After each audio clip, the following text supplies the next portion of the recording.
She walked into a bank, and they laughed until they learned who she was.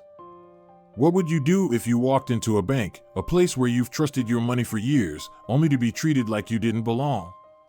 Like you were a threat instead of a valued customer? That's exactly what happened to Monica Lewis, a woman who had built her entire career in finance, only to be humiliated in her own institution.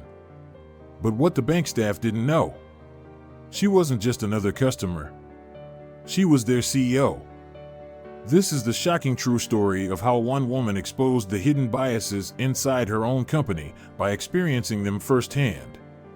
When Monica, dressed in simple clothes, tried to withdraw money from her own account, she was met with suspicion, whispers, and outright mockery. But the moment she made a single phone call, everything changed. What happens next will leave you speechless. Careers will be destroyed. The truth will come out. And the entire banking industry will be forced to face a long overdue reckoning. Watch until the very end, because this story isn't just about one woman, it's about all of us. If you believe in fairness and dignity for everyone, hit like, drop a comment, and don't forget to subscribe, because stories like this deserve to be told. Monica Lewis had spent her entire career proving people wrong. She wasn't born into wealth, nor did she have the family connections that often smoothed the path to success in corporate America. She was the daughter of a hard-working single mother who juggled multiple jobs to keep food on the table. As a child, Monica watched her mother meticulously count every dollar, stretching each paycheck to cover rent, groceries, and school supplies. It was during those nights at the kitchen table, helping her mother balance the budget, that Monica first developed a fascination with finance. Despite excelling in school, Monica quickly realized that intelligence and work ethic alone wouldn't always be enough. As a young black woman in a competitive industry, she was often overlooked, underestimated, or dismissed altogether. Even after graduating from a respected university with a degree in finance, her first job search was an uphill battle. She watched as classmates with fewer qualifications landed prestigious banking positions while she received rejection after rejection. Finally, she got her foot in the door as a teller at a local bank branch, a job far below her qualifications, but one she embraced with determination. She worked twice as hard as her peers, arriving early, staying late, and learning every aspect of the business.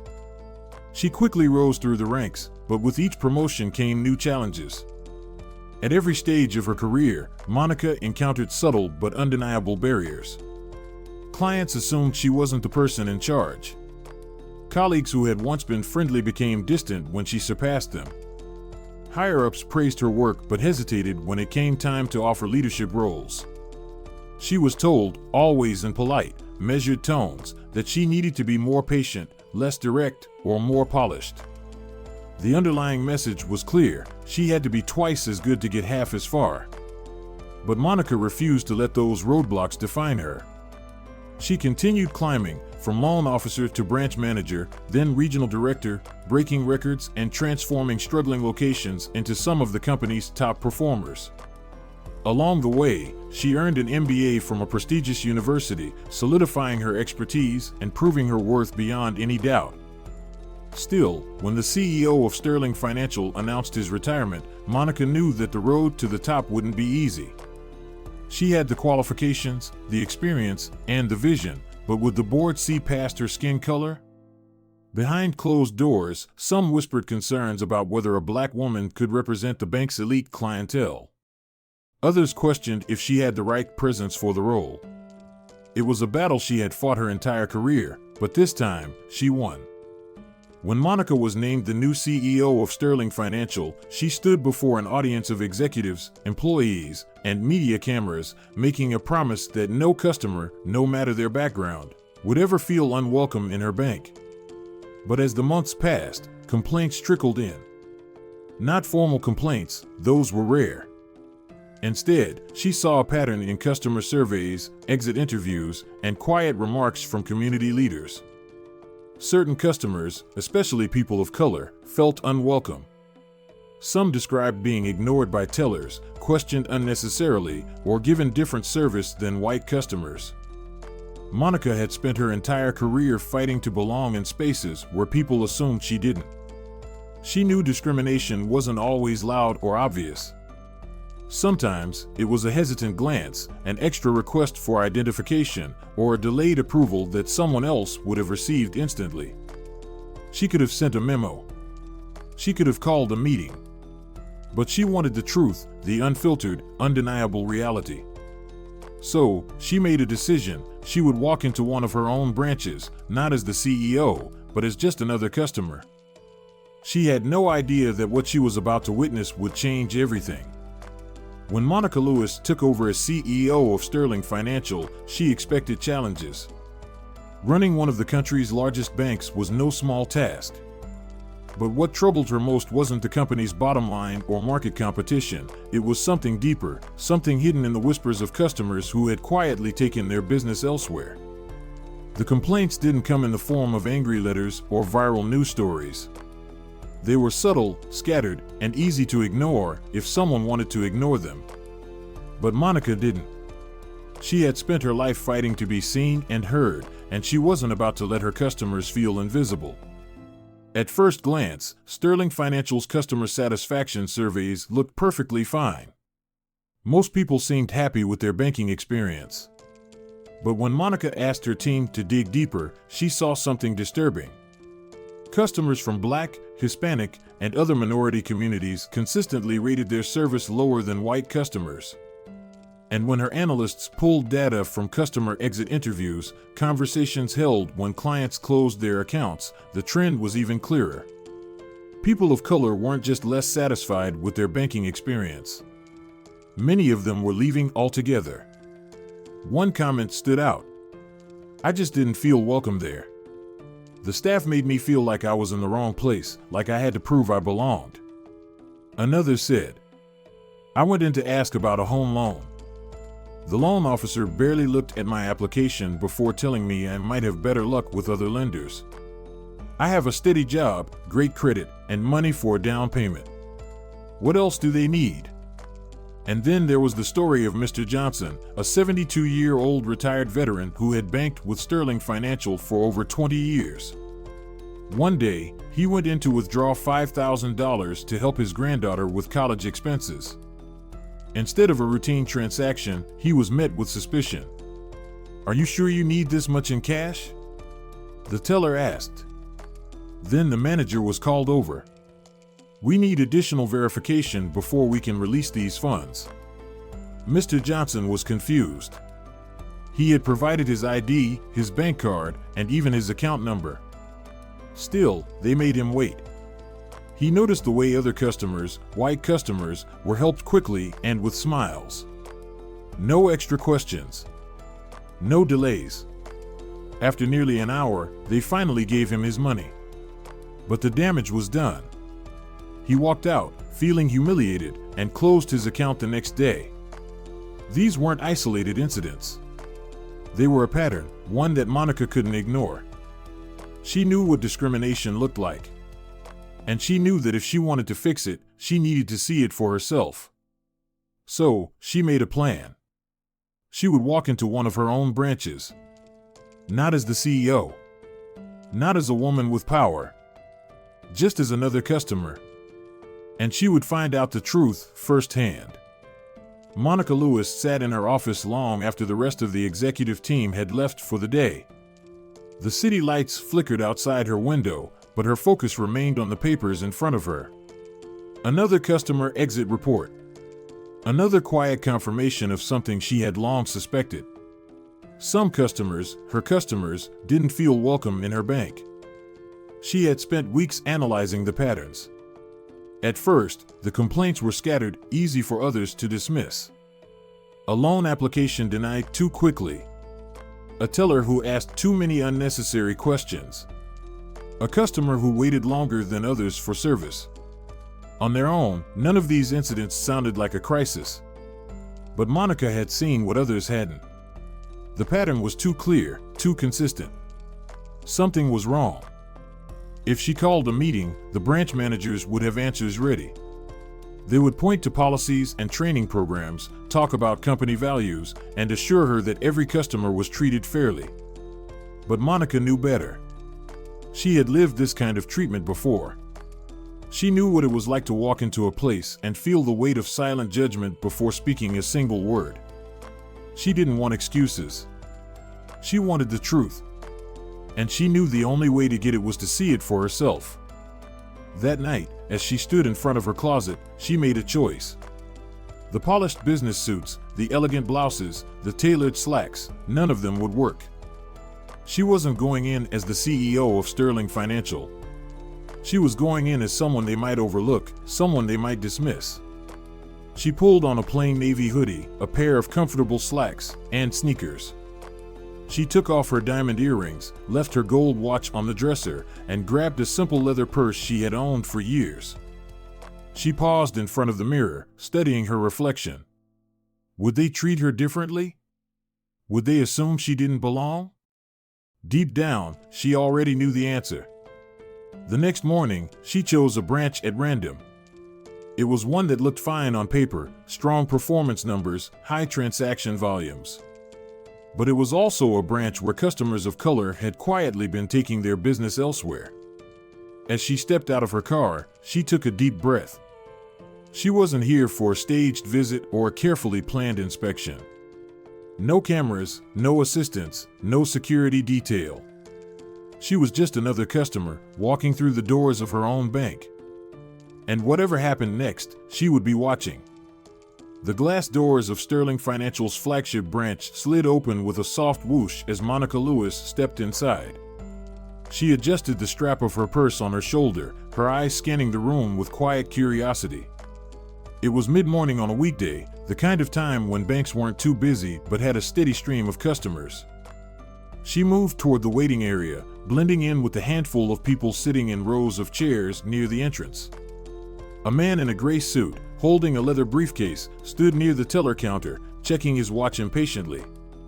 An older woman, neatly dressed with a floral scarf, filled out a deposit slip at a side table. A young mother jibbled a toddler on her hip while glancing toward the service windows. From her seat, Monica had the perfect vantage point. She wasn't just another customer, she was an observer, watching the very thing she had come to see. A few minutes passed before a man entered the branch, walking briskly toward the counter. He was in his mid-50s, tall, with neatly combed silver hair and a pressed navy blue suit. Before he even reached the teller line, a bank employee, a young woman in a crisp uniform, stepped forward with a bright smile. "Good morning, sir. How can we assist you today?" Monica watched as the man nodded, barely looking at the teller as he spoke. She led him directly to an available counter, bypassing the line entirely. The transaction was quick.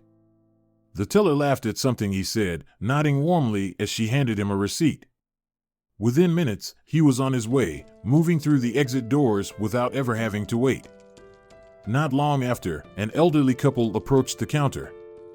They were Asian, speaking softly to one another as they waited. Unlike the man in the suit, they weren't greeted with enthusiasm. Instead, the same teller who had been so warm a moment ago barely acknowledged them. "Please take a number," she said, nodding toward the small kiosk near the entrance. The couple exchanged a glance, then shuffled toward the machine. Monica watched as they took their ticket and sat down, the wife whispering something to her husband, concern etched on her face. A young white woman in casual clothes approached the counter next. The teller's demeanor changed instantly.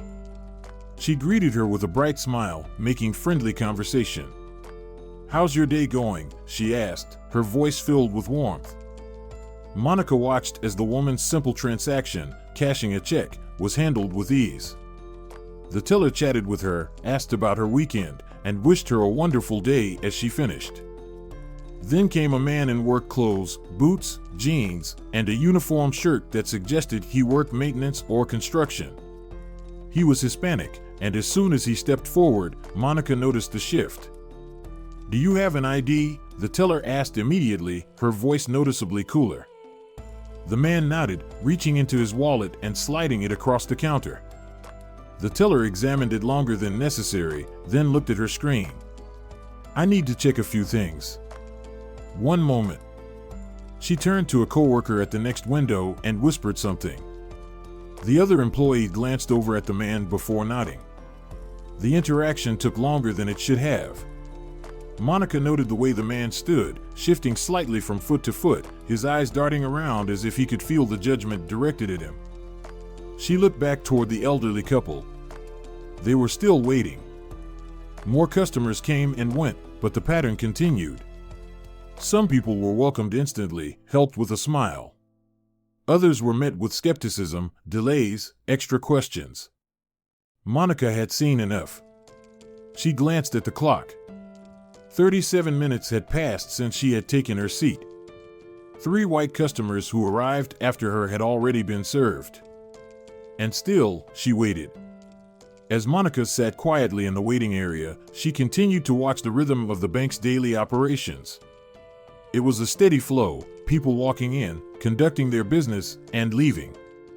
But the more she observed, the more unsettling the pattern became. A well-dressed older white man stepped inside, moving with the ease of someone who expected to be taken care of.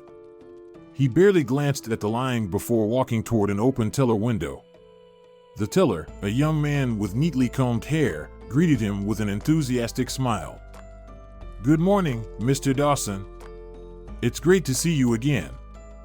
Monica watched as the two exchanged pleasantries like old friends. The teller pulled up the man's account before he even had to ask, and within minutes, the transaction was complete. "Is there anything else I can do for you today?" the teller asked, his voice warm and welcoming. The man chuckled. "That'll be all. Thanks for the great service, as always." The teller handed him his receipt with a nod and said, "You have a wonderful day, sir." It was seamless, smooth. Monica noted the complete lack of questioning, the absence of any hesitation or suspicion. Moments later, a black woman in her 50s approached the same counter.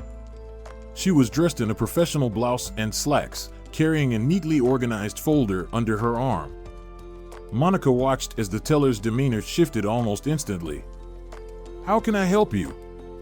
he asked, his tone polite but noticeably cooler. The woman placed her folder on the counter.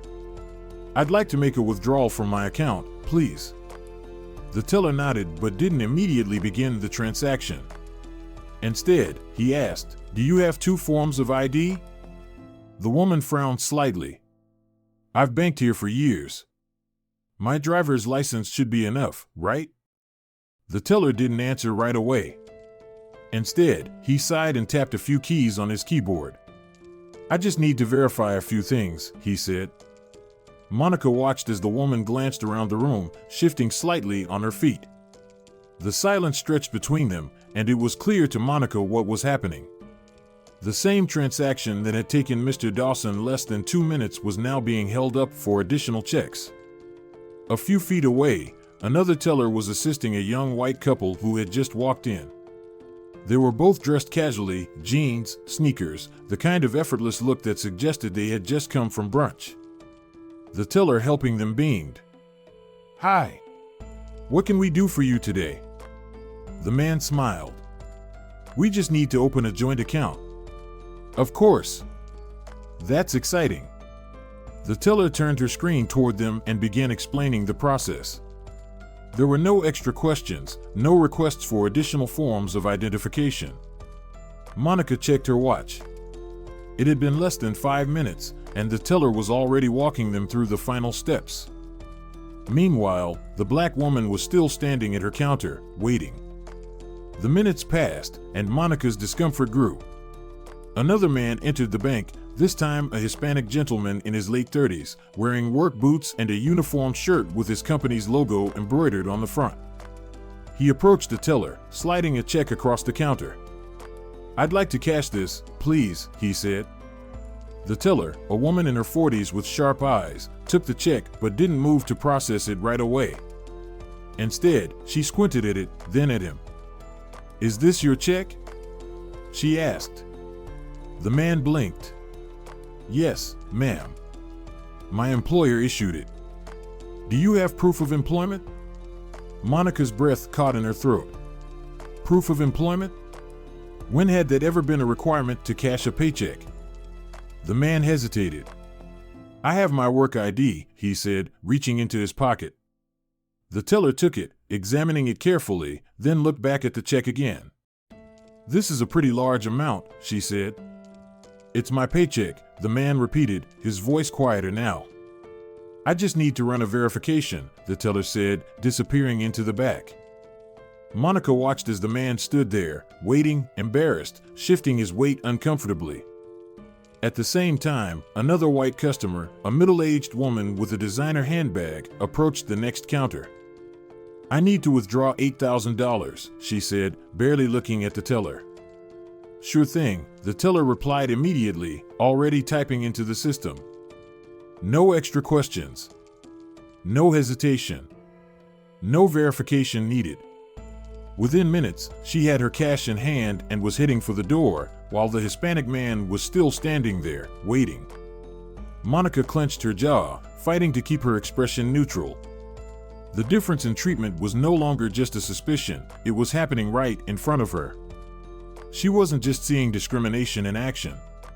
She was feeling it, witnessing the weight of these silent injustices unfold in real time. And soon, it would be her turn. Monica sat perfectly still, her hands resting on her lap, but inside, a storm was building. She had expected to see some disparities, maybe a few subtle differences in service. But this was blatant. It was happening right in front of her, in real time, and no one seemed to notice or care. Her stomach tightened as she watched yet another white customer walk in and be greeted warmly, assisted immediately, and sent on their way with a smile. Meanwhile, the Hispanic worker was still waiting for his check to be verified. The older black woman who had been asked for extra ID was still standing at the counter, her patience visibly wearing thin. Monica wanted to stand up, demand answers, call out the unfairness right then and there. Every fiber of her being urged her to intervene, to let them know that their CEO was sitting right there, watching them. But she couldn't. Not yet. She had come here for the truth, and if she revealed herself too soon, they would backtrack, apologize, find excuses for their behavior. The lesson wouldn't be learned. The damage wouldn't be fully exposed. So, she swallowed her frustration and waited. Her turn would come soon enough. And when it did, she would make sure every second of this injustice counted. Monica finally rose from her seat, smoothing the front of her hoodie as she walked toward the counter. Her heart was steady, her expression calm, but inside, she was bracing herself for what she knew was coming. She had spent nearly 40 minutes watching customer after customer, some greeted warmly, some treated with indifference, and others met with outright suspicion. Now, it was her turn. The teller she approached was a young woman, probably in her late 20s, with neatly pinned hair and a name tag that read Rachel. Monica gave her a polite smile and slid her bank card and withdrawal slip across the counter. "I'd like to make a withdrawal, please," she said, her voice even. Rachel glanced down at the slip, her eyebrows knitting together. Her fingers hesitated over the keyboard. Then, with the barest flicker of discomfort in her expression, she looked back at Monica. "This is a pretty large amount," she said, her tone noticeably different from the warmth she had used earlier with other customers. Monica nodded. "Yes, it is. But it's within the withdrawal limit for my account type." Rachel didn't respond right away. Instead, she picked up Monica's driver's license and studied it for a little too long. Then she looked back at Monica's face, as if searching for a discrepancy. "One moment," she murmured, turning slightly toward the teller at the next station. The man beside her, whose name tag read Steve, leaned in as Rachel whispered something under her breath. Steve's eyes flicked toward Monica, then back to Rachel, nodding slightly. Monica caught the exchange, her stomach tightening. She had already seen them process large withdrawals that morning, none of which required a second opinion. Rachel turned back, her smile strained. "I just need to check something," she said before discreetly pressing a button on her screen. Monica knew what that meant. A flag had been raised.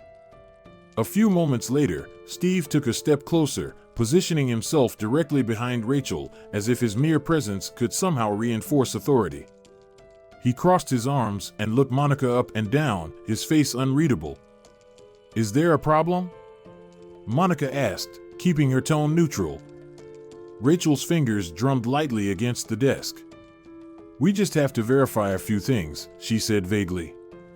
Monica exhaled slowly, her patience already wearing thin. She had provided everything, her bank card, her ID, even her withdrawal slip filled out neatly and correctly. There was no logical reason for this delay. And yet, as she stood there, she could feel the weight of the suspicion in the air. This wasn't about protocol. This was about her. Rachel's fingers hovered over the keyboard as she glanced at the screen, then back at Monica. She forced a smile, but it didn't reach her eyes. So, this is a pretty large amount, she said again, her voice careful, almost rehearsed. Monica kept her face neutral. Yes, I understand. I've made similar transactions before. Rachel hesitated. Right, it's just that for transactions of this size, we have certain precautions. She didn't say rules or policies. She said precautions, a word designed to sound neutral but laced with implication. Monica had been in the financial world long enough to recognize coded language when she heard it. Precautions meant we don't trust you. Precautions meant we assume people like you don't usually have this kind of money. Rachel glanced at her screen again, then back at Monica's ID. So, what do you need this for? She asked, her tone light, almost casual, but not quite. Monica blinked. Excuse me? The withdrawal.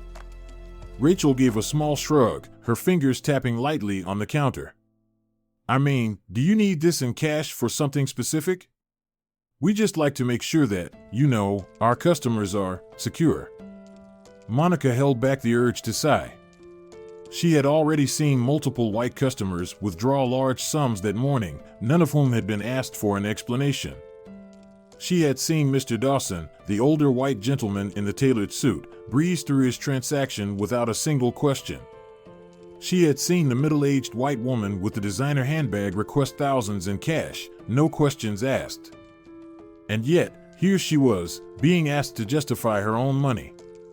I don't believe that's necessary, Monica said, her voice steady. This is a personal transaction. My account balance is more than sufficient to cover it. Rachel nodded slowly, pressing her lips together. Right. I just need to check something. Without another word, she turned and whispered something to Steve, the teller at the next station. Steve, who had been leaning against the counter looking bored, suddenly straightened. His eyes flicked toward Monica, scanning her from head to toe. Monica caught the quick exchange, the way Rachel's eyes widened slightly, as if signaling something unspoken. Steve nodded, then walked toward the back. Monica's patience was thinning. Is there a problem? She asked, making sure her voice remained level. Rachel's smile returned, this time with an edge of false sweetness. Oh, no problem at all. We just like to be extra careful with transactions like these. You understand, right? Transactions like these. Monica folded her hands together, willing herself to stay composed. I'm not sure I do. Are there specific policies that require this extra scrutiny? Rachel let out a small, nervous chuckle. Well, we've just seen unusual activity lately, so we have to be cautious. We. Us. Not you.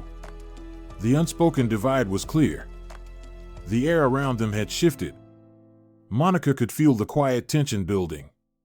A woman waiting in line behind her glanced toward the counter, pretending not to listen but clearly intrigued. An older gentleman off to the side glanced at her ID still sitting on the counter, his eyes narrowing slightly. Rachel was still smiling, still playing the role of polite, professional banker, but Monica knew the truth. This wasn't about security. It wasn't about precautions. It was about doubt. Doubt that a black woman standing in a hoodie and sneakers could possibly have $115,000 in her account. Doubt that she belonged here at all. And Monica wasn't going anywhere.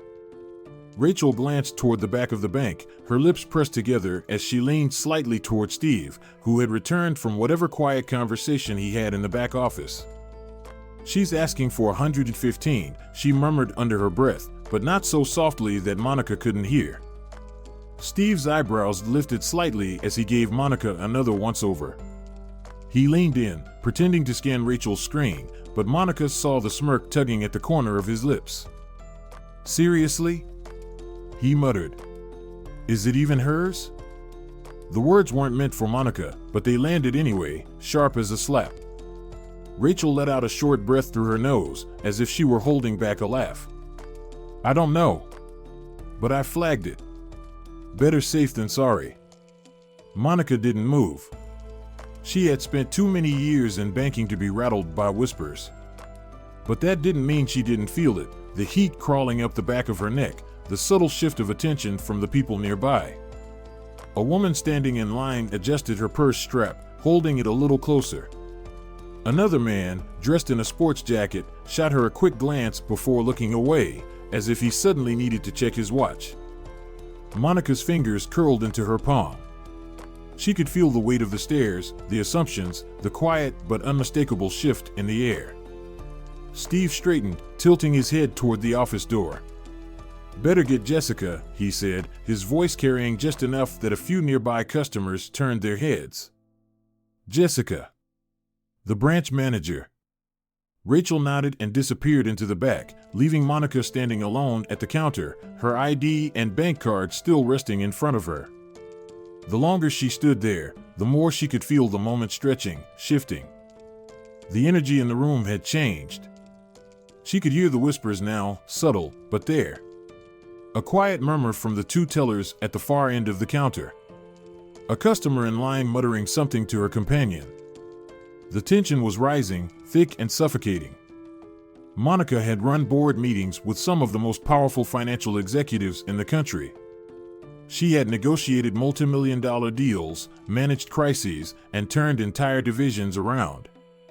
And yet, at this moment, in her own bank, she was being made to feel like she didn't belong. The door to the back office swung open, and Jessica Keller walked out, heels clicking sharply against the polished tile floor. She was in her early 40s, blonde, with an air of absolute authority, not the kind earned through skill, but the kind that came from always being in charge and never being questioned. Her eyes swept the room, quickly finding Monica. Monica recognized the look before Jessica even opened her mouth. It was the same look she had seen on faces her entire life, the one that said, "Who are you, and why are you here?" Jessica approached the counter with a rehearsed, professional smile, the kind meant to pacify, to maintain control. "Ma'am," she began, her voice even but unmistakably firm. "I understand you're requesting a large cash withdrawal?" Monica didn't flinch. "That's correct. I've already provided my bank card and identification." Jessica picked up Monica's ID, holding it between two fingers, glancing at it before looking Monica up and down. "This is quite an amount," she said, flipping the ID over as if searching for something. Monica held her gaze. "Yes. And it's my money." Jessica's smile tightened. "I see. And you need it all in cash today?" It wasn't a question. It was an accusation, wrapped in politeness. Monica was fully aware that customers who withdrew large sums were sometimes asked questions for security reasons. But not like this. Not in front of a growing audience. Not with whispers, exchanged glances, and mocking smirks. "That's correct," Monica answered smoothly. Jessica exhaled through her nose, setting the ID down with exaggerated care. "I'm going to need a moment to verify a few things." Monica didn't move as Jessica turned, signaling toward the security desk. A tall, uniformed security guard started toward them, his footsteps slow and deliberate. There it was. She wasn't just a customer anymore. She was a suspect. Monica caught the shift in the customers around her. Some were pretending not to notice, their eyes fixed on the floor or their phones. Others were watching with open curiosity, whispering to one another. A woman in line, probably in her 60s, tilted her head toward her husband. "What do you think's going on?" she muttered. Her husband adjusted his glasses. Looks like some kind of fraud, he said, keeping his voice low. The words settled like a weight on Monica's chest. Jessica was still at the counter, flipping through Monica's account details on the screen. Then, with a falsely apologetic sigh, she turned back. "Ma'am, I'm afraid we're unable to process this request at this time." The security guard stopped just a few feet away, arms crossed.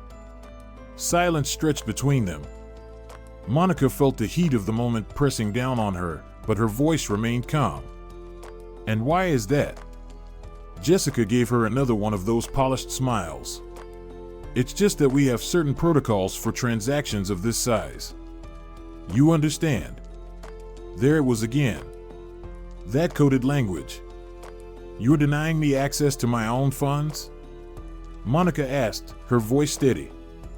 Jessica lifted a hand in a slow, patronizing gesture. "Now, let's not make a scene." A scene. Monica inhaled slowly, steadying herself. This wasn't about a policy. It wasn't about security. It was about who they thought deserved to have this kind of money. She could feel the security guard watching, waiting, standing there as if she was moments away from causing trouble. She had prepared for this moment. But that didn't make it any less infuriating. They had no idea who they were humiliating. And they were about to find out. Tracy Hamilton stepped forward, her heels clicking against the tile floor, exuding the kind of confidence that came from never having her authority questioned. Her sharp suit was immaculate, her blonde hair perfectly styled, and her expression was one Monica had seen before, the kind that masked condescension beneath a thin layer of forced politeness. She folded her arms as she stopped in front of Monica, her eyes flicking down at the bank card and ID still lying on the counter. "Ma'am," Tracy said, her voice smooth but firm, "I understand you're trying to make a large withdrawal today." Monica met her gaze without flinching. "That's right. I've provided my identification and account details. There shouldn't be an issue." Tracy gave a tight-lipped smile, the kind meant to pacify rather than reassure. "I just want to make sure you understand our policies regarding transactions of this size." Monica's patience was wearing thin. "I do understand. And I also understand that none of the customers before me were subjected to this level of scrutiny." Tracy tilted her head slightly, as if considering Monica's words, before letting out a small, measured laugh. "Well, I can't speak to other transactions, but we have to be very careful with these kinds of requests." These kinds of requests. There it was again, that coded language, the same patronizing tone that had been used since the moment Monica had stepped up to the counter. Tracy reached for Monica's ID and held it between her manicured fingers, her eyes scanning it with exaggerated care. Then she looked up, her expression unreadable. "And you said this account belongs to you?" The question was intentional. Monica felt the air shift, the unspoken meaning settling between them. "I didn't say it," Monica replied, her voice steady. "But it does." Tracy's smile remained fixed in place, but something in her eyes sharpened. "It's just that this is a rather unusual transaction for someone like you," Tracy said, her voice lowering just enough to make the insult sting. Monica's jaw tightened. "Someone like you." The words weren't just offensive, they were meant to be. Meant to make Monica feel small, to make her question whether she deserved to be standing there at all. Tracy glanced back at the teller, Rachel, who had been watching the exchange with thinly veiled amusement. "Have we checked for any red flags on the account?" Rachel nodded. "I flagged it earlier. Just to be safe." Safe. Monica's patience was hanging by a thread. "There are no red flags," she said, her tone firm but controlled. "Because this is my account. My money. And I am well within my right to withdraw it." Tracy let out another small chuckle, shaking her head as if dealing with an overly demanding customer who just didn't understand how the world worked. "It's not about rights, ma'am," she said. "It's about ensuring we protect the bank and its clients from potential fraud."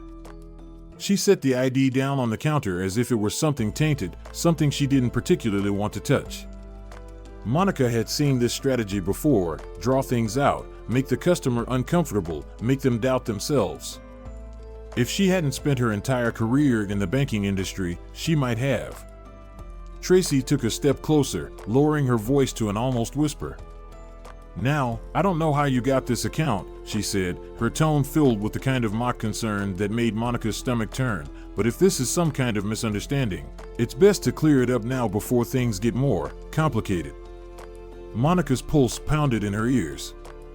She could feel the eyes of customers on her. She could hear the quiet murmurs of people speculating about what was happening. That was the goal, wasn't it? To make this public. To make her humiliation visible. Tracy wasn't just denying her money, she was denying her legitimacy as a customer, as a professional, as a person who had every right to stand there. Monica took a slow breath. She had been questioned, doubted, dismissed, and undermined more times than she could count. But this was something else. She had walked into this bank expecting bias, expecting resistance. But she hadn't expected to feel the kind of cold, calculated humiliation that Tracy was so effortlessly delivering. And that was when Monica realized something important. Tracy had no idea who she was talking to. The very woman she was trying to strip of power, to shame and to silence, was the CEO of the very bank she thought she controlled. Monica's frustration simmered just beneath the surface. But she wouldn't let it show, not yet. Tracy thought she was winning this battle. She had no idea that she was about to lose everything. The silence in the bank lobby stretched, heavy and suffocating. Monica could feel it pressing in around her, the weight of dozens of eyes on her as she stood at the counter, facing Tracy's cold, practiced smile. The tension had shifted. What had started as quiet whispers behind the counter had now spilled into the open. The bank wasn't just processing a transaction anymore, it was putting on a show. Monica could sense the customers around her watching, some openly curious, some uneasy, and some looking away as if not seeing it meant they didn't have to acknowledge what was happening. To her left, a young white woman in her late 20s stood with her phone in hand, pretending to check something, but her gaze kept flickering toward Monica. Her lips pressed together in discomfort. She wasn't laughing, wasn't whispering like the tellers, but she wasn't stepping in either. A few feet behind her, a middle-aged man in a dark business suit leaned in toward the woman next to him. He was older, maybe mid-50s, the kind of customer who walked into a bank and expected to be greeted by name. "This doesn't look good," he muttered under his breath, but loud enough for Monica to hear. The woman next to him, a smartly dressed professional with a designer handbag, glanced in Monica's direction, then shrugged. "Well, they must have a reason," she whispered back. A reason. It didn't matter that Monica had followed every rule, provided every form of identification, and done nothing out of the ordinary. They had already decided that she was suspicious. A little further away, an elderly black man with silver hair and a postal worker's uniform shifted uncomfortably where he stood. His hands tightened around the envelope he was holding, his eyes darting between Monica and the bank staff. He had seen this before. He exhaled slowly, shaking his head, but he didn't say anything. No one said anything.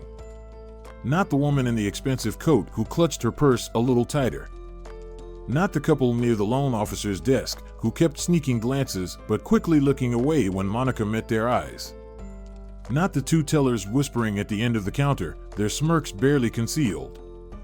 Some were amused. Some were nervous. And some just didn't want to get involved. Monica's gaze flicked back toward Tracy, who was still standing there, fully aware of her audience, fully in control of this humiliating spectacle. She had done this before. That much was clear. This wasn't just about denying a transaction. This was about power. Making sure Monica knew her place. Making sure the customers watching understood what happened to people like her when they dared to ask for too much. And the worst part? It was working. Monica could feel it happening. The doubt. The hesitation. The way people around her were already forming their own quiet conclusions. Maybe she was making trouble. Maybe she should just take her business elsewhere. Maybe she should have known better than to expect the same treatment as everyone else. She had seen it her whole life. And still, standing here now, she could feel the slow, sinking weight of it. Tracy gave her another small, patient smile, as if waiting for Monica to realize the inevitable. As if she expected her to sigh, lower her gaze, and step aside. But Monica wasn't backing down. Not today. She shifted her stance, standing taller, shoulders squared. Let them watch. Let them whisper. Because soon, this moment wouldn't be about her humiliation. It would be about Tracy's downfall. The air in the bank lobby had shifted. What had started as a slow, creeping discomfort had now thickened into something almost tangible. Monica could feel it, the silent expectations pressing in on her, the unspoken demand that she back down, accept the treatment, and leave quietly. Tracy Hamilton was still standing in front of her, still holding that practiced, condescending smile, still pretending this was nothing more than a simple banking procedure.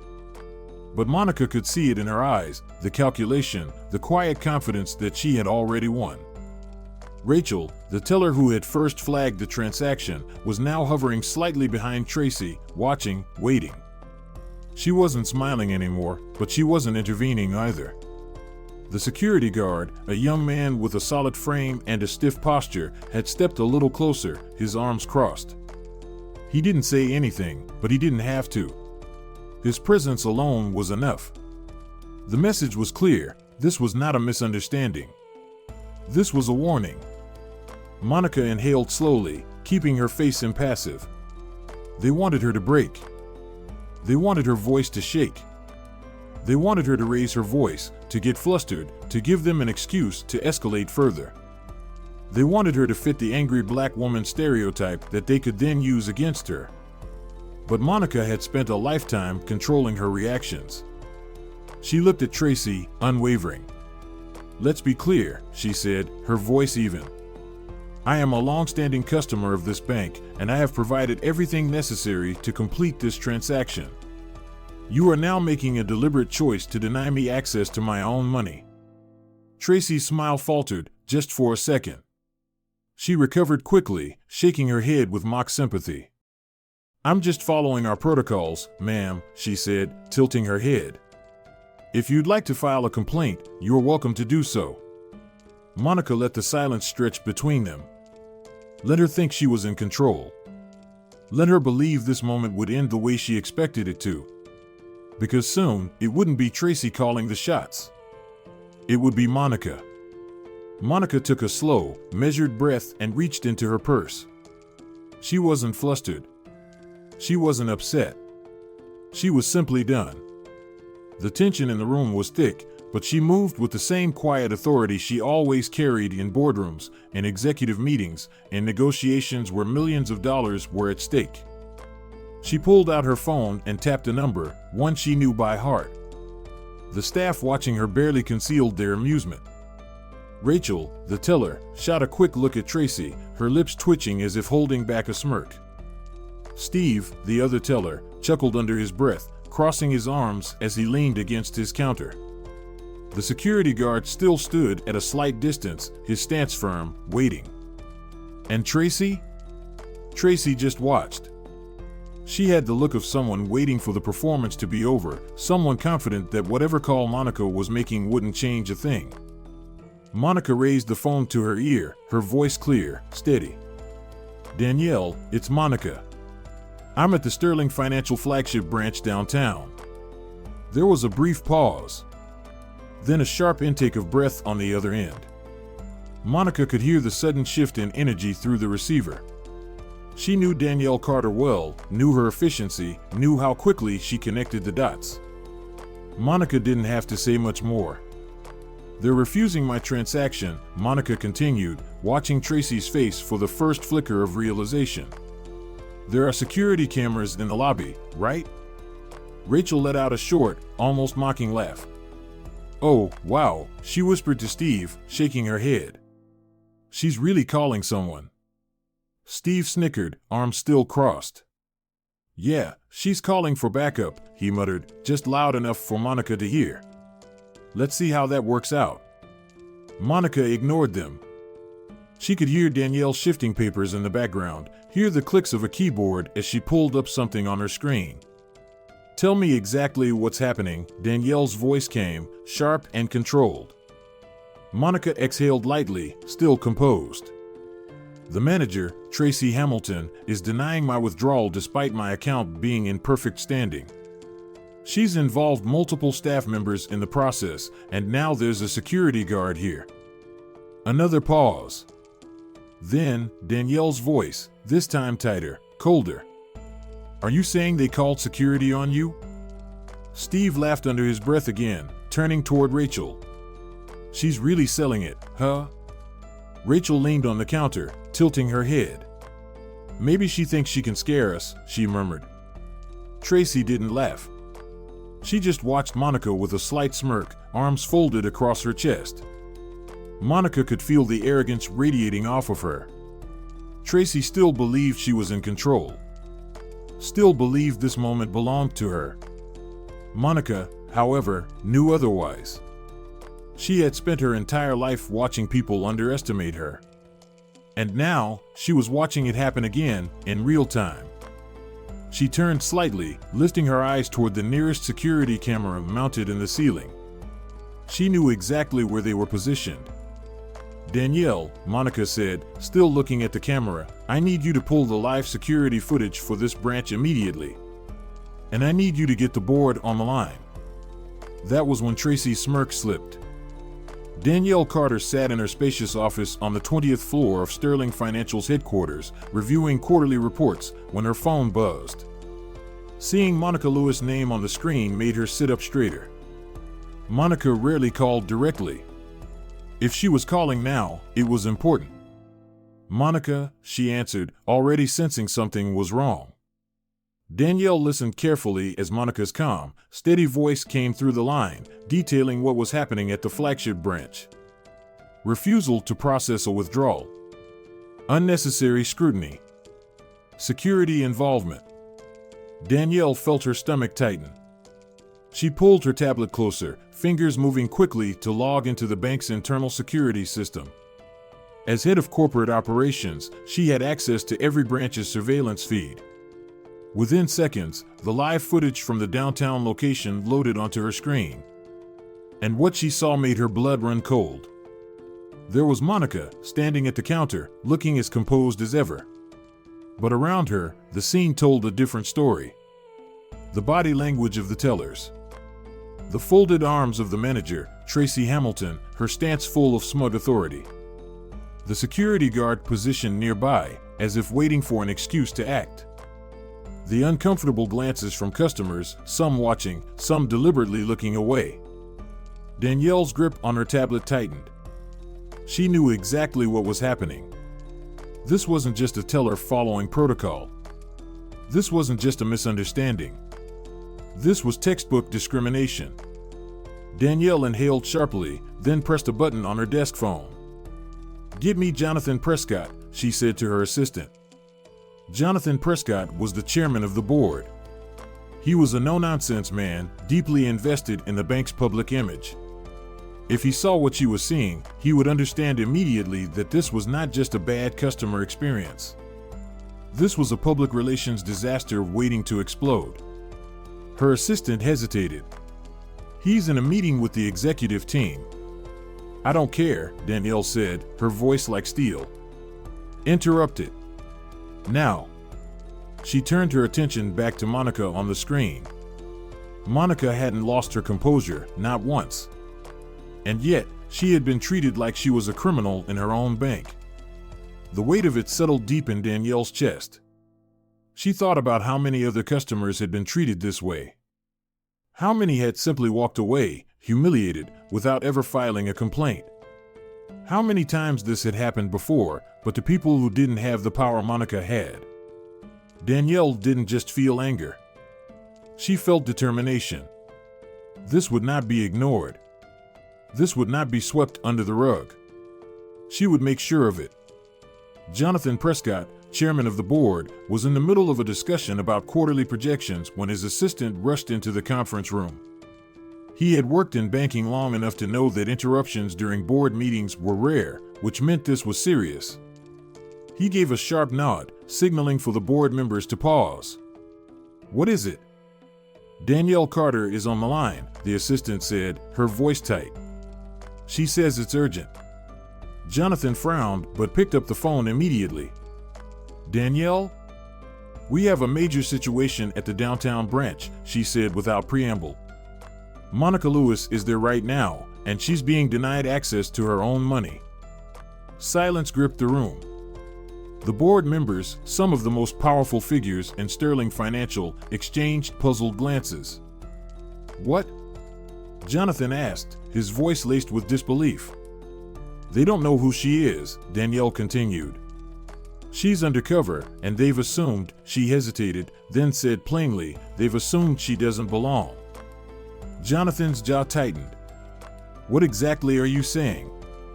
Danielle's voice was measured but firm. "I'm saying that right now, at this very moment, our staff is treating our CEO like a criminal. I have live security footage pulled up, and I need you to see this for yourself." A chill spread through the boardroom. One of the executives, a woman in her 60s with sharp features and a crisp navy blazer, leaned forward. "Put it on the screen," she said, her voice clipped. Jonathan nodded.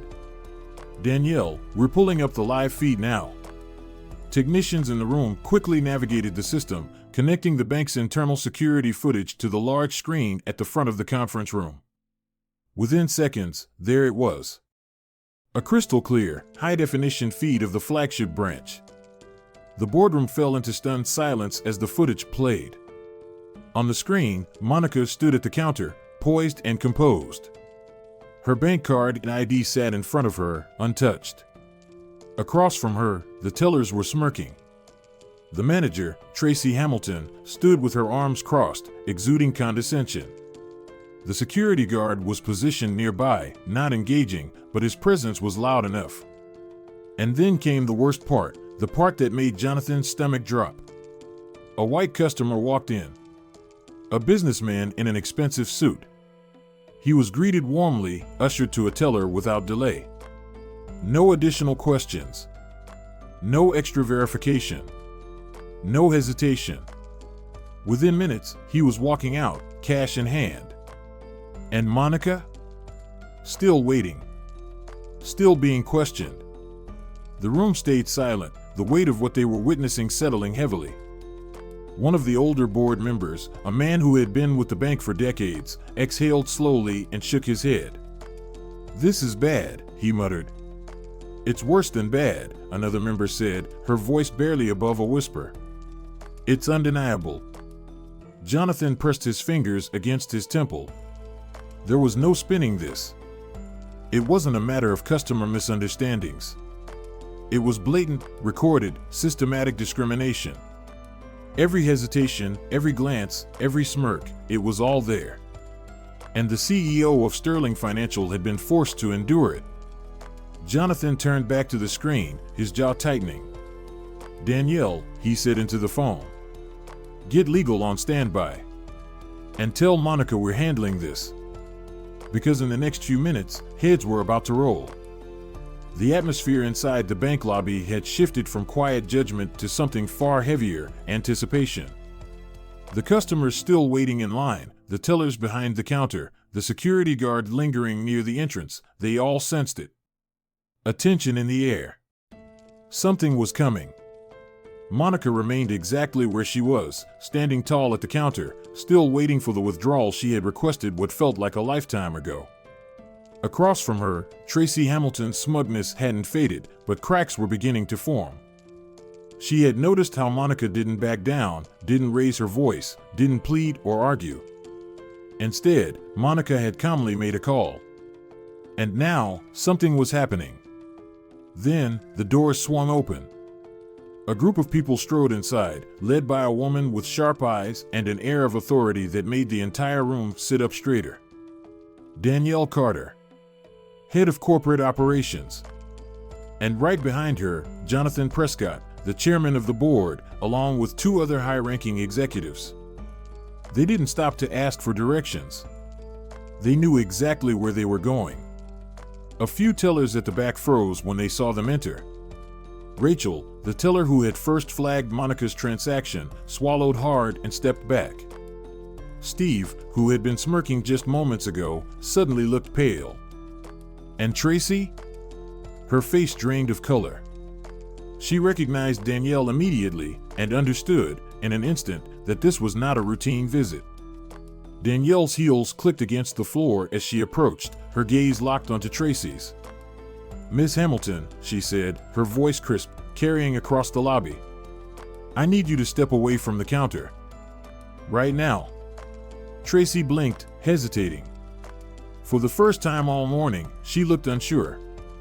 "Excuse me," she asked, her voice faltering slightly. Danielle didn't blink. She wasn't here for explanations. "I said, step away from the counter." Tracy's lips parted, her hands clenching at her sides. I'm in the middle of handling a security concern." Danielle's expression didn't change, but there was something cold in her eyes now. "Is that what we're calling it?" she asked smoothly. "Because from what I've seen, it looks a lot more like discrimination." A hush fell over the lobby. The word discrimination rang out like an alarm. Tracy swallowed, her confidence cracking even more. I don't know what you're talking about." Jonathan Prescott stepped forward then, his presence heavy, his voice deep and measured. "Then let me explain it to you," he said. He turned slightly, gesturing toward one of the large security cameras mounted in the corner. "Because we've been watching everything." Another ripple went through the room. Rachel visibly paled. Steve took a step back. The security guard, who had been standing silently, looked down at his shoes. Tracy, however, looked frozen. Jonathan crossed his arms. "We saw how you treated Ms. Lewis. How you delayed her transaction. How you called security. How you and your staff laughed while you humiliated one of our customers, who, by the way, also happens to be the CEO of Sterling Financial." The moment the words left his mouth, the entire bank lobby reacted. A collective gasp. A woman near the back dropped her pen. A man in a business suit let out a quiet, stunned "Oh my God." Even the security guard, who had been so carefully neutral, looked up, eyes wide. Monica didn't move. She simply watched Tracy's face. The slow, dawning horror in her expression. The realization that her career was over. Danielle stepped in again, pulling a folder from her handbag and placing it firmly on the counter. "This," she said, tapping the folder, "is a report detailing every instance of customer mistreatment that has occurred under your leadership. We've been tracking complaints for months, but today, we have it on live footage." Tracy opened her mouth, but no words came out. "There is no explaining this away," Jonathan said, his voice sharp. "There is no miscommunication, no misunderstanding." He took a breath, then gave the final blow. "You are terminated. Effective immediately." The words dropped into the room like a hammer. For the first time all morning, Tracy Hamilton had nothing to say. Tracy Hamilton stood frozen, the weight of Jonathan Prescott's words settling over her like a crushing force. "You are terminated. Effective immediately." For the first time since this ordeal began, she had no control. No authority to lean on, no way to manipulate the moment to her advantage. Her mouth opened, but no words came out. A part of her still wanted to argue, to justify, to insist that she had just been doing her job. But there was no point. The evidence was there. Behind her, Rachel, the teller who had initially flagged Monica's withdrawal, clutched the counter, her face pale. Steve, who had been laughing just moments ago, took a slow step backward, as if trying to fade into the background. But it wasn't just Tracy who had been caught in this storm. From the far end of the counter, Michael and Eric, two senior employees who had been involved in the mockery and mistreatment, exchanged wide-eyed glances. They had been so sure of themselves, so confident in their actions. Now, they realized the cost. Jonathan turned his gaze toward them, his tone just as firm. "Michael Dennison." Eric Vaughn. Your behavior today, along with past reports of customer mistreatment, has demonstrated that you are not fit to represent Sterling Financial. Your employment is terminated immediately. Eric's face turned a deep shade of red. Wait a minute, he stammered, his voice rising slightly. I was just doing what Tracy told us to do. I didn't mean anything by it. Michael, the taller of the two, looked sick. His hands were clenched into fists at his sides, but he wasn't angry, he was terrified. We didn't know, Michael said quickly, his voice shaking slightly. I mean, we didn't know she was. He stopped himself, but it was too late. Everyone in the room understood exactly what he was about to say. We didn't know she was the CEO. Which meant if she had been just another black customer, their treatment would have stood.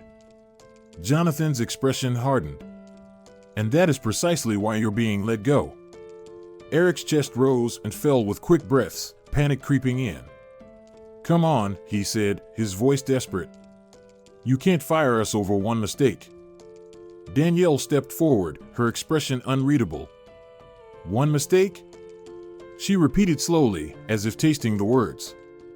She flipped open the folder she had brought with her, pulling out a printed customer complaint dated 2 months prior. She read it aloud. I was denied service at this location even though my account was in good standing.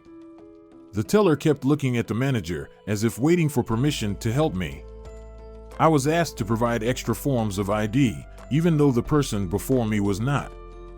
When I questioned why, they refused to answer. Danielle set the paper down. That complaint was about you, Eric. Eric's jaw tensed, his body rigid. Danielle pulled another page. Every time I visit this branch, I notice a difference in service. White customers are helped right away, but I'm always asked to wait, even when I arrive first. I have been banking with Sterling Financial for 10 years, but I no longer feel like a valued customer. She turned her gaze to Michael. This one is about you. Michael looked away. Danielle let the silence sit before speaking again. This isn't just about today. This is a pattern. And it ends now. Jonathan turned to the security guard, who had been standing still, absorbing the scene. Escort them to gather their personal belongings, he instructed. Then see them out. For the first time all morning, Tracy's voice cracked. This is ridiculous, she muttered, her breath shallow. This is going to look bad for the bank. Jonathan arched an eyebrow. Worse than the way you treated our CEO? Tracy shut her mouth. The entire bank lobby was still. Customers who had been pretending not to watch were now fully invested in the spectacle. Some were leaning slightly forward, some had hands pressed over their mouths, some looked deeply satisfied. No one spoke as the security guard stepped toward Tracy first. Ma'am, he said, his voice professional but firm. You need to come with me. Tracy hesitated, but she had no choice. With shaking hands, she gathered her things. As she turned toward the exit, she made the mistake of glancing at Monica. Monica didn't gloat. She didn't smirk. She simply met Tracy's gaze with steady, unwavering eyes. And Tracy dropped her head, turning away. One by one, Tracy, Michael, and Eric were escorted through the bank lobby, past the very customers they had once dismissed. By the time the doors shut behind them, Sterling Financial had already changed forever. As the doors shut behind Tracy, Michael, and Eric, a heavy silence settled over the bank lobby. For a moment, no one moved. Customers who had been pretending not to watch were now fully engaged, eyes darting between Monica and the remaining executives. Some looked stunned, others nodded quietly, and a few exchanged whispers. Then, slowly, the atmosphere shifted. An older black man, who had been waiting quietly near the loan officer's desk, let out a low hum of approval. His eyes met Monica's, and he gave her a single, knowing nod. A middle-aged woman in line, one who had been watching Tracy with thinly veiled disgust, exhaled sharply and shook her head. About time, she murmured. A young Hispanic man, standing near the check deposit kiosk, glanced at the tellers still behind the counter. He had waited nearly 20 minutes for service, while others had been helped ahead of him. Now, those same tellers looked nervous, shifting on their feet, suddenly aware that things had changed. Even Rachel, the teller who had started this all by flagging Monica's transaction, looked uneasy. Some of the employees had been complicit. Some had simply followed orders, too afraid to push back. But now they were seeing what happens when leadership fails. And Monica? She remained exactly where she was, standing tall at the counter, her presence no longer questioned. For the first time since she had walked into this bank, the power was exactly where it should have been. As the dust settled in the bank lobby and the last whispers of Tracy, Michael, and Eric's termination faded into silence, Monica's gaze shifted to Lisa, the young teller who had been standing quietly at her station throughout the ordeal. Lisa had been there from the beginning. She had seen the condescending smiles, the whispered mockery, the blatant bias in action. And unlike the others, she hadn't laughed. She hadn't smirked. She had looked uncomfortable. Now, as the remaining employees stood frozen in the wake of everything that had just transpired, Lisa looked even more uneasy. Her hands trembled slightly as she straightened a stack of deposit slips that didn't need straightening. Her eyes darted toward Monica, then quickly away, as if she were unsure whether she had the right to make eye contact at all. Monica took a deep breath and walked toward her. Lisa stiffened, her shoulders rising slightly, as though bracing for a reprimand. But Monica's voice was calm, steady. "You knew what was happening was wrong," Monica said softly. Lisa's eyes shot up, wide with surprise. Monica steadied her expression, the way her fingers still fidgeted against the counter. She saw something in Lisa that had been missing in the others: regret. I didn't know what to do," Lisa admitted, her voice barely above a whisper.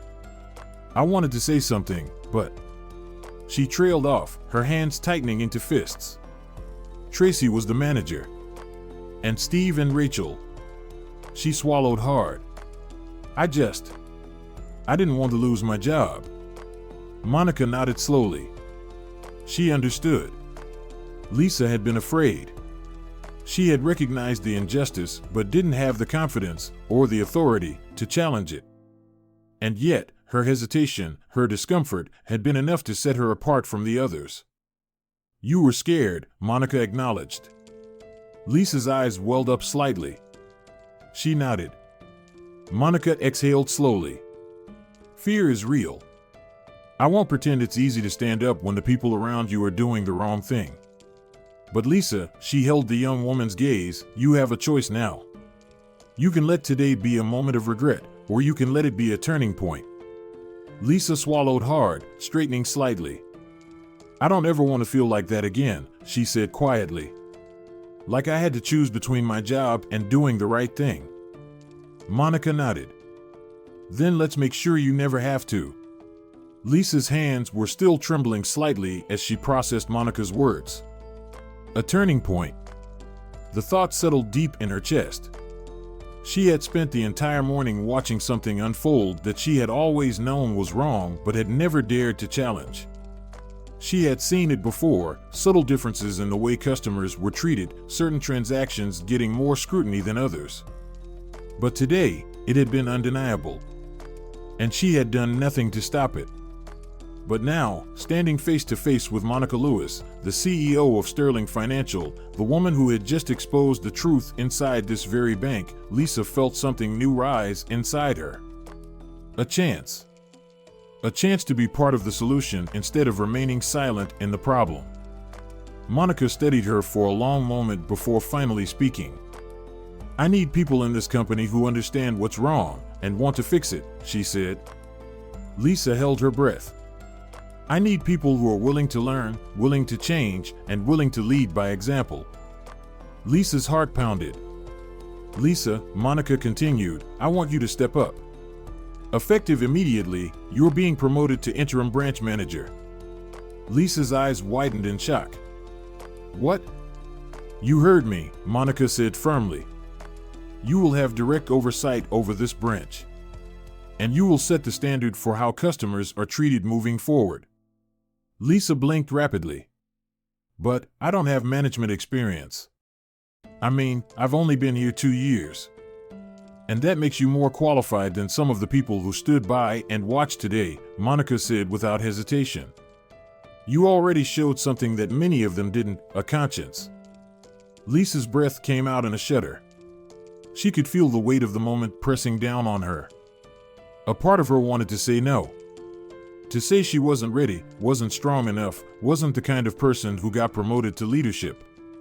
But another part of her, the part that had wanted to speak up earlier but had been too afraid, was tired of being afraid. She swallowed hard and nodded. I won't let you down. Monica's expression softened just slightly. Then let's get to work. The boardroom was silent as Monica stood at the front, looking at the faces of the bank's most senior executives. Each of them had seen the footage. They had witnessed the blatant bias, the mistreatment, and the humiliation inside their own institution. And now, they were waiting for her next words. She took a slow breath, her voice steady. This isn't just about what happened to me, she said. This is about what's been happening to our customers for years. And we are going to fix it. She placed a folder on the conference table, its title clear, The Equitable Banking Initiative. We are investing $50 million into changing the way Sterling Financial serves its customers, Monica announced. Not just in words. Not just in policies that sit in a handbook. But in real, measurable action. The executives exchanged glances. Some were nodding.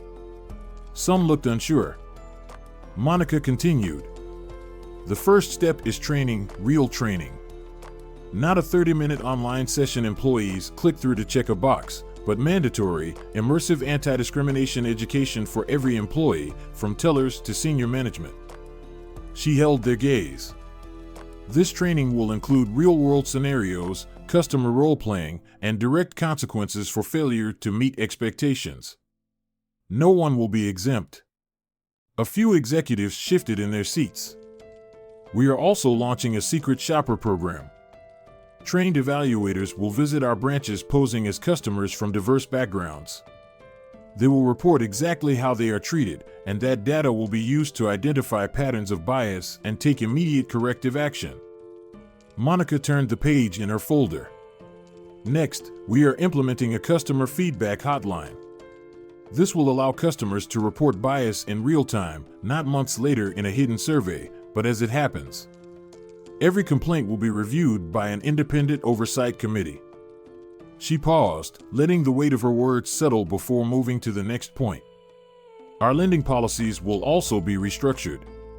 No more discretionary decisions that lead to racial disparities in loan approvals. AI-driven analytics will ensure fair lending standards are applied consistently across all demographics. Every rejected loan application will require a detailed justification. A woman at the far end of the table, one of the longest-serving board members, cleared her throat. And how exactly will we track our progress? Monica nodded, prepared for the question.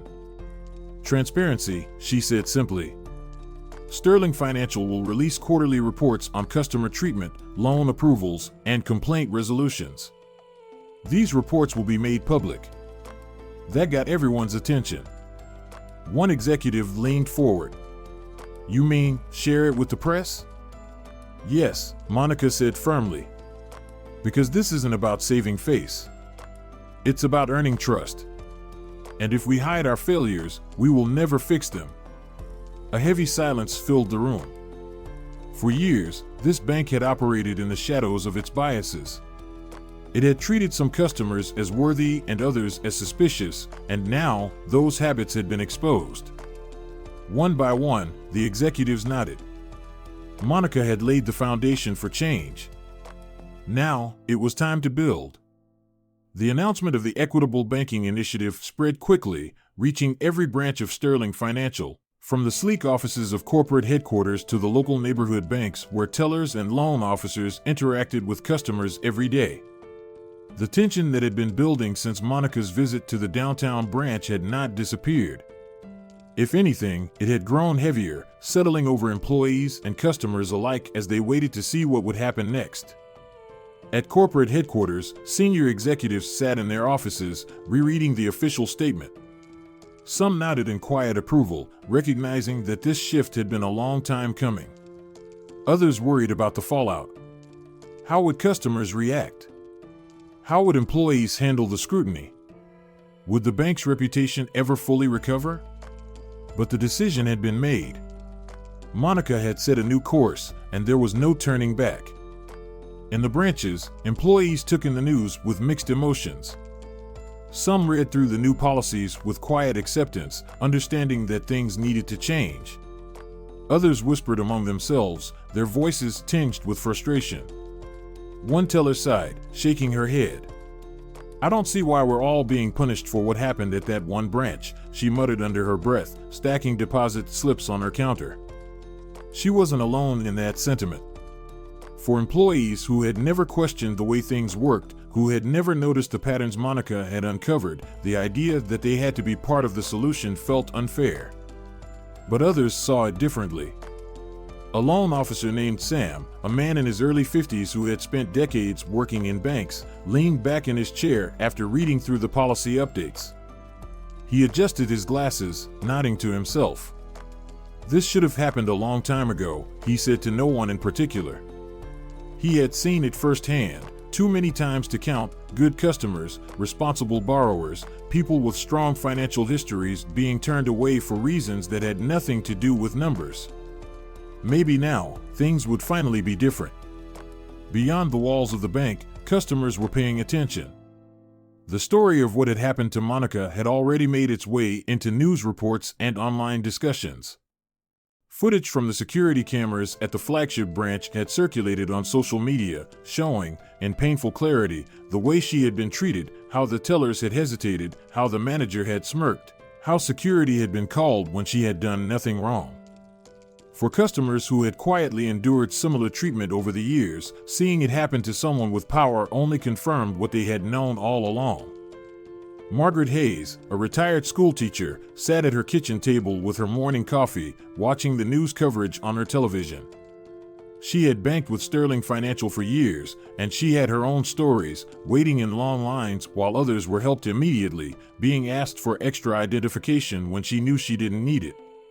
Her daughter sat across from her, scrolling through the latest updates on her phone. "You see this, Mom," she said, tilting the screen toward her. "This is what you were talking about. You weren't imagining it." Margaret set her cup down with a soft clink. "I knew it," she said, shaking her head. But then, something changed in her expression. She picked up her purse. "Come on," she said to her daughter. "Let's go to the bank." At every branch, something new was happening. A sign had been placed near the teller counters, bold and impossible to ignore: all customers deserve respect, dignity, and fair service. If your experience does not reflect these values, call our customer equity hotline. Some people glanced at it and moved on. Others paused, taking in the words, as if deciding whether they could trust them. The first real changes were immediate. Employees at every level were required to complete anti-bias training, not just a one-time session, but ongoing education that forced them to confront their own assumptions. The Secret Shopper program quietly launched, sending trained evaluators into branches to test how different customers were treated, tracking every interaction. The lending department introduced a new approval process, removing the subjective elements that had allowed bias to creep in. Loan denials now required detailed justifications, and discretionary decisions were reviewed more closely than ever before. At first, not everyone was comfortable with the changes. Some employees worried about being watched too closely, afraid of making a mistake. Others grumbled about the need for so much oversight. But as the weeks passed, something unexpected began to happen. Customers noticed the difference. A woman who had been asked too many questions in the past now completed her transaction without a second glance. A man who had been quietly avoiding the bank for years felt safe enough to return. And those who had once hesitated to speak up now knew they had a way to be heard. For years, people had accepted that banking was just different for some than it was for others. But now, for the first time, something was changing. The bank was no longer a place where assumptions dictated outcomes. It was becoming something else, a place where fairness wasn't just a promise but a practice. And for the first time in a long time, people were starting to believe in it. Monica stood in her office, looking out over the city skyline. The weight of the past few weeks sat heavy on her shoulders, but beneath it, there was something else: determination. She had spent years climbing to this position, breaking through barriers that weren't meant to be broken. She had worked twice as hard, stayed twice as late, and fought twice as long to prove her worth in an industry that had never truly welcomed her. And yet, even after all of that, she had walked into her own bank and been treated like a stranger. Like a fraud. Like someone who didn't belong. That wasn't just her experience. That was the experience of so many others. And now, she had the power to change it. This initiative wasn't just about fixing what had happened to her. It was about ensuring that no customer ever felt that kind of humiliation again. No one would have to wonder if they were being treated differently because of the color of their skin, the way they dressed, or where they came from. Sterling Financial was going to lead the way in banking reform, not just through policies, but through action. She imagined a future where every customer walked into a branch knowing they would be treated with dignity. A future where employees didn't look the other way when they saw discrimination, they spoke up. A future where transparency wasn't just a buzzword, but a foundation of the company's values. For the first time in her career, Monica wasn't just trying to fit into the system. She was changing it. The conference room was packed. Rows of journalists sat shoulder to shoulder, their cameras positioned to capture every word, every movement, every expression. The air buzzed with anticipation. This wasn't just another corporate press event, this was a reckoning. Monica sat at the center of the long table, her expression calm, composed. To her left, Jonathan Prescott, the chairman of the board, adjusted his tie, his face unreadable. To her right, Danielle Carter, head of corporate operations, sat with a folder in front of her, ready for whatever came next. The moment Sterling Financial had announced the Equitable Banking Initiative, the media had latched onto the story. The video footage of Monica's treatment at the flagship branch had already gone viral, sparking a national conversation about bias in banking. The press conference was supposed to be about the bank's plan for change, but Monica knew what the journalists really wanted: accountability. The moderator stepped up to the podium, nodding toward the crowd. "We'll begin with a statement from CEO Monica Lewis." Monica adjusted the microphone, took a breath, and began. "What happened at our flagship branch was unacceptable. It was unacceptable not only because I was the one experiencing it, but because it reflects the experiences of so many others who don't have the platform to speak up. The treatment I received was not an isolated incident. It was the symptom of a deeper, systemic issue. That is why we are making these changes, and why we will not shy away from the truth." She paused for a moment, letting the words sink in. Our $50 million investment in the Equitable Banking Initiative is not just a corporate response, it's a commitment. We are implementing mandatory anti-discrimination training, launching an anonymous customer feedback hotline, and introducing an oversight system to ensure that bias in lending and service is eliminated. We are also making our customer service data publicly available so that our customers and the public can hold us accountable. The room remained silent for a beat before the moderator opened the floor to questions. Hands shot up immediately. A reporter from the New York Times stood first, adjusting her glasses as she spoke. "Ms. Lewis, some critics argue that these changes should have been implemented years ago. Why did it take a public incident involving the CEO to force this kind of corporate reform?" Monica met the reporter's gaze without flinching. "You're right. This should have been addressed sooner. And while I can't change the past, I can make sure that what happened to me, what has happened to countless customers over the years, never happens again. What matters now is what we do moving forward." The next journalist, from CNN, leaned forward. "Given that racial discrimination in banking is a well-documented issue, how can customers trust that Sterling Financial is actually committed to long-term change and not just making these changes for damage control?" Monica nodded. trust isn't given, it's earned.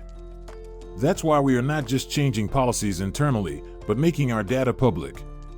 Customers will see exactly how we are addressing disparities in service, lending, and account management. If we fail, they will know. We are not asking for trust, we are proving that we deserve it. Another reporter, this one from a local Chicago newspaper, stood. Can you confirm whether any legal action is being taken against the employees who discriminated against you? Jonathan Prescott cleared his throat and took the microphone. The employees in question have been terminated. As for legal action, we are cooperating with all relevant authorities regarding any applicable violations of financial discrimination laws. Murmurs rippled through the crowd. The journalist pressed on. So you acknowledge that what happened was not just unethical, but potentially illegal? Danielle Carter leaned forward. Yes, she said simply. That's why we are making these changes. More questions followed, some sharp, some skeptical, some cautiously hopeful. The press conference wasn't easy. It wasn't comfortable. But that was the point. For years, banks had issued empty apologies, vague commitments, and carefully worded PR statements. Monica refused to do the same. By the time the press conference ended, the headlines were already being written. Sterling Financial CEO confronts bias in her own bank and promises reform. Caught on camera, how one bank CEO exposed systemic discrimination. Equitable Banking Initiative, a model for corporate accountability? The world was watching. And this time, Sterling Financial was ready to be seen. The press conference had barely ended before customer stories began flooding news outlets and social media. Monica's experience at the downtown branch had ignited something in people, a need to be heard. For years, many had quietly endured the same kind of treatment. They had walked into banks, provided the right documents, spoken in measured tones, and done everything right, only to be questioned, doubted, and delayed. Some had been forced to prove themselves in ways that others never had to. And now, for the first time, those experiences were being recognized on a national stage. Margaret Hayes, the retired schoolteacher who had watched Monica's story unfold on the news, decided she wasn't going to stay silent anymore. She sat down with a local reporter in her small kitchen, her hands folded over an old checkbook. I've been banking with Sterling for 15 years, she said, her voice steady but firm. And every time I go, it's the same thing. They always ask me extra questions. Always take longer to approve my transactions. And I've seen it, how the folks ahead of me get through fast, no trouble. I never said anything before because I thought, well, that's just how it is. But now I know I wasn't imagining it. Her story ran that evening on the local news. The next morning, it was on national television. More stories followed.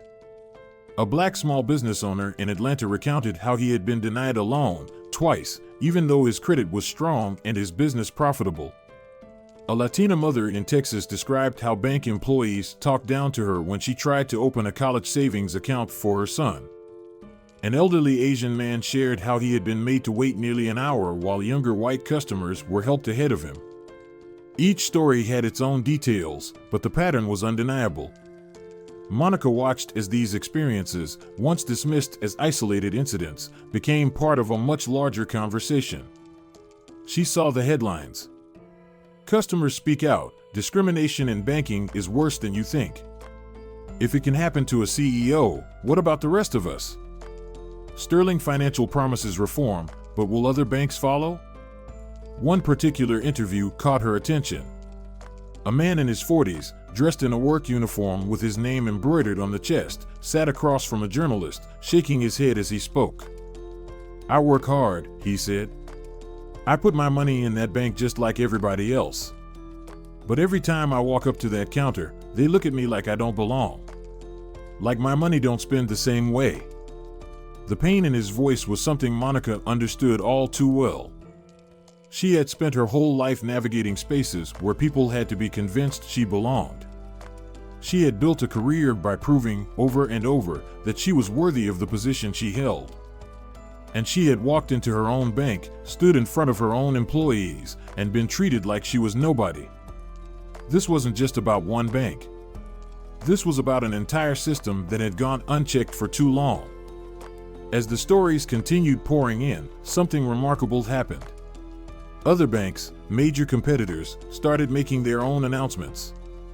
They knew they couldn't ignore this moment. They knew their own customers were watching.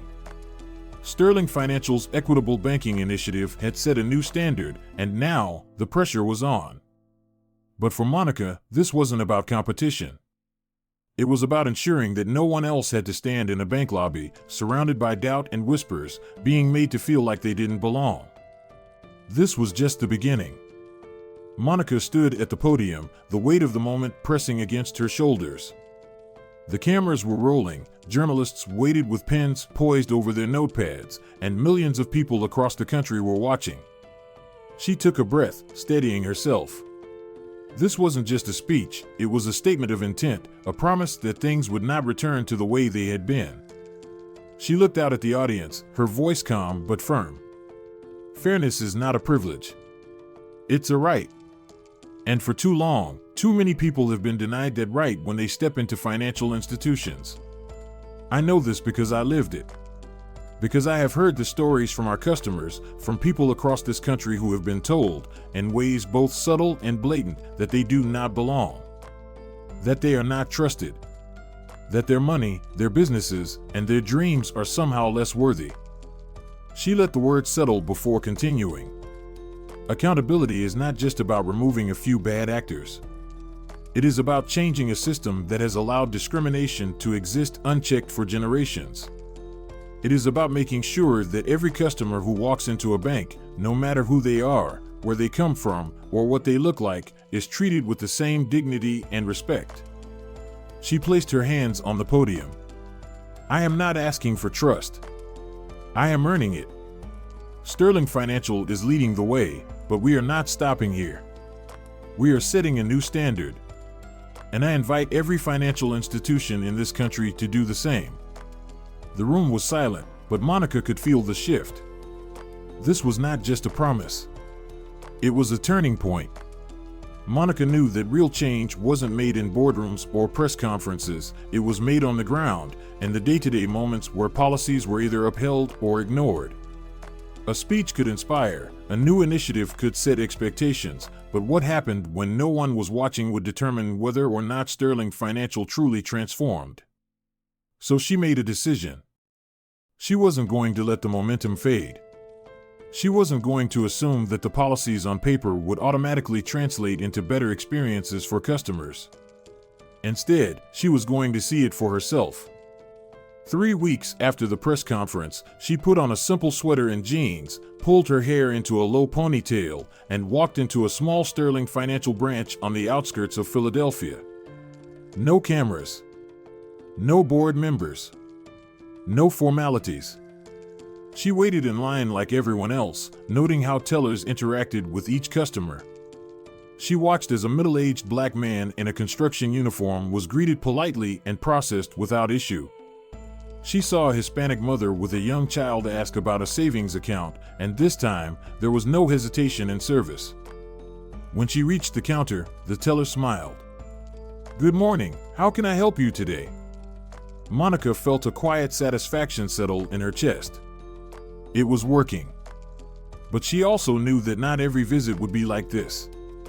A week later, she walked into another branch, this time in a wealthy suburb. The greeting was colder, the hesitation was back. When she asked about withdrawing a large sum, she saw it in the teller's eyes, the flicker of doubt, the unnecessary pause. She didn't say who she was. Instead, she let the interaction unfold, taking mental notes. That evening, she sent an email directly to the head of regional operations. "This branch needs immediate intervention. We are not where we need to be yet." Monica wasn't just enforcing change, she was making sure it lasted. She visited branches in major cities, in small towns, in neighborhoods where she knew bias was more deeply ingrained. Sometimes, she saw progress. Other times, she saw old habits resurfacing. Each visit led to direct action, more training, closer oversight, immediate accountability. She knew people were talking. Employees whispered about how the CEO could walk in at any time. And that was exactly the point. Change wasn't just about rules, it was about a new way of thinking. A culture where employees understood that respect wasn't optional. Fairness wasn't negotiable. And Monica? She was going to make sure that never changed.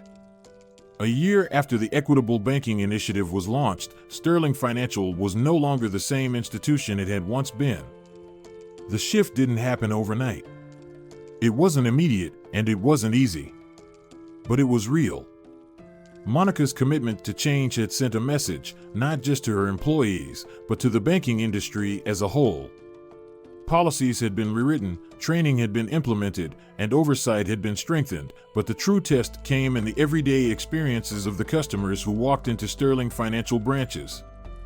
People noticed the difference. For the first time, customers who had once dreaded stepping into a branch felt welcome. The quiet tension that had followed them in the past, the extra questions, the skeptical glances, the feeling of needing to prove themselves, was beginning to fade. An elderly black man in Detroit, who had banked with Sterling for 20 years, walked into his local branch and was greeted with a genuine smile. No delays. No unnecessary questions. Just the service he had always deserved. A young Latina entrepreneur in Phoenix applied for a business loan and, for the first time, felt like the loan officer actually wanted her to succeed. At a branch in a small town in Georgia, a Vietnamese immigrant applying for his first mortgage wasn't asked to provide extra documentation that other applicants had never been required to submit. These changes weren't just isolated moments. They were happening across the company. And people were talking. Sterling Financial's reputation, once stained by controversy, began to transform. Customers who had left in frustration returned. New customers, hearing about the bank's commitment to fairness, opened accounts for the first time. News outlets ran follow-up stories. 1 year later, how Sterling Financial became the model for fair banking. From scandal to leadership, what other banks can learn from Sterling's reform? For the first time in its history, Sterling Financial was not just known for its services, but for its integrity. The financial industry took notice. Other banks, many of whom had quietly watched from the sidelines, began to adopt similar policies. Some out of genuine commitment. Others because they knew their customers were watching. The industry was changing, and it had started with one woman walking into a branch and refusing to accept discrimination. Monica's work wasn't over. She still made unannounced visits to branches, sitting in waiting areas, watching interactions, ensuring that fairness wasn't just a policy, it was a standard. She knew that true change wasn't just about fixing what was broken. It was about making sure it never broke again. And now, thanks to her leadership, Sterling Financial would never go back to the way it was. Because the customers it served would never let it. Change isn't just about policies or promises, it's about actions. It's about the choices we make every day to stand up for what is right, even when it's difficult. Monica's story reminds us that fairness and respect should never be privileges reserved for a few, but rights guaranteed to all. In our daily lives, we often witness moments of injustice, big or small. It could be someone being treated unfairly in a store, a neighbor being ignored, or a friend being dismissed. The easy choice is to look away, to convince ourselves it's not our fight. But real change happens when we refuse to stay silent. We are never too old to demand dignity, not just for ourselves, but for those who come after us. The lessons of fairness, respect, and accountability are not just for boardrooms, they are for our communities, our families, and the way we treat one another. Doing the right thing isn't about grand gestures, it's about the quiet, everyday choices to be kind, to be aware, and to speak up when something isn't right. Because when we do, we don't just change a moment, we change the future.